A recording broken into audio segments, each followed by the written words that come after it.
Ainsi parle le Seigneur. La pluie et la neige qui descendent des cieux n'y retournent pas sans avoir abreuvé la terre, sans l'avoir fécondée et l'avoir fait germer, donnant la semence au semeur et le pain à celui qui doit manger. Ainsi ma parole, qui sort de ma bouche, ne me reviendra pas sans résultat, sans avoir fait ce qui me plaît, sans avoir accompli sa mission.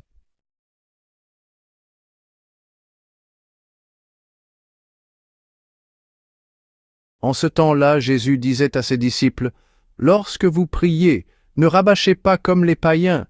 Ils s'imaginent qu'à force de paroles, ils seront exaucés. Ne les imitez donc pas, car votre Père sait de quoi vous avez besoin, avant même que vous l'ayez demandé. Vous donc priez ainsi, notre Père, qui est aux cieux, que ton nom soit sanctifié, que ton règne vienne, que ta volonté soit faite sur la terre comme au ciel. Donne-nous aujourd'hui notre pain de ce jour, remets-nous nos dettes comme nous-mêmes nous remettons leurs dettes à nos débiteurs. Et ne nous laisse pas entrer en tentation, mais délivre-nous du mal. Car si vous pardonnez aux hommes leurs fautes, votre Père céleste vous pardonnera aussi. Mais si vous ne pardonnez pas aux hommes, votre Père non plus ne pardonnera pas vos fautes.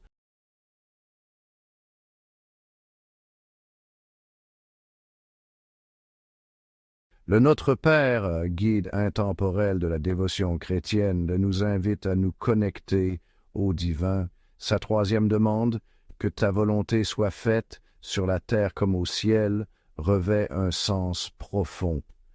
Nous demandons que la volonté de Dieu se reflète dans notre monde aussi parfaitement qu'elle l'est dans le royaume céleste.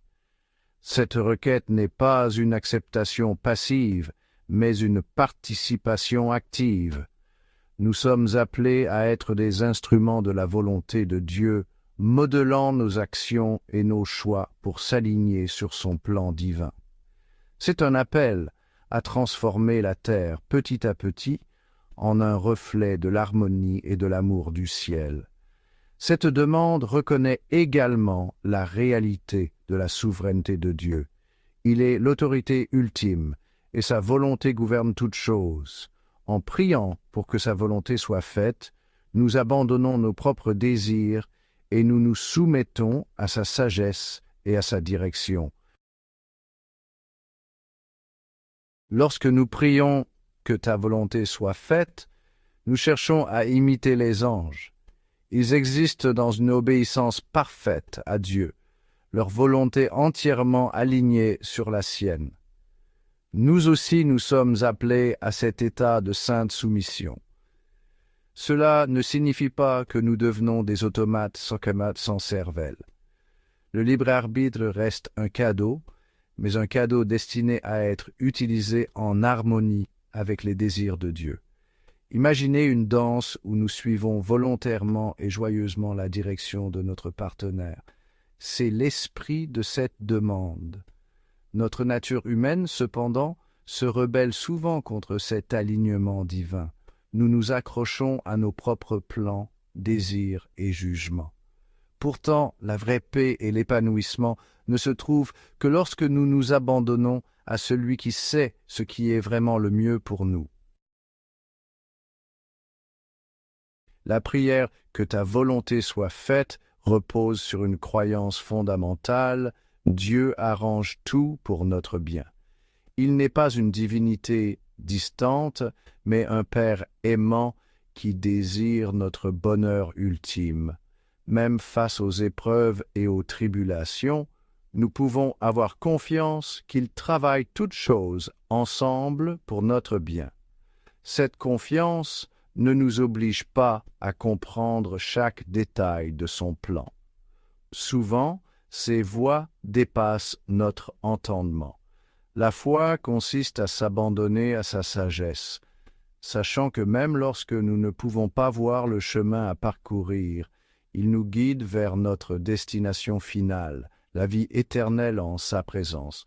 Cela ne signifie pas que la vie sera facile ou sans douleur, mais cela signifie que même au milieu de la souffrance, nous pouvons trouver réconfort et force en sachant que nous sommes tenus dans la paume de sa main. En section 4, le désir universel de salut. L'apôtre Paul, dans sa lettre à Timothée, écrit « Dieu veut que tous les hommes soient sauvés et parviennent à la connaissance de la vérité. » Cette déclaration fait écho au cœur du Notre Père. Lorsque nous prions « Que ta volonté soit faite », nous ne prions pas simplement pour notre propre bien-être individuel, mais pour le salut de toute l'humanité. Nous reconnaissons que l'amour de Dieu s'étend à tous les coins de la terre, à chaque âme qu'il a créée. Son désir n'est pas de condamner mais de racheter, d'attirer tous les peuples à lui et de leur offrir le don de la vie éternelle. Cette demande nous rappelle que nous faisons partie de quelque chose de beaucoup plus grand que nous. Nous faisons partie de la grande histoire de la rédemption de Dieu, une histoire qui englobe toute l'humanité. Nos prières deviennent alors des actes d'intercession, non seulement pour nous-mêmes, mais pour le monde entier. Section 5.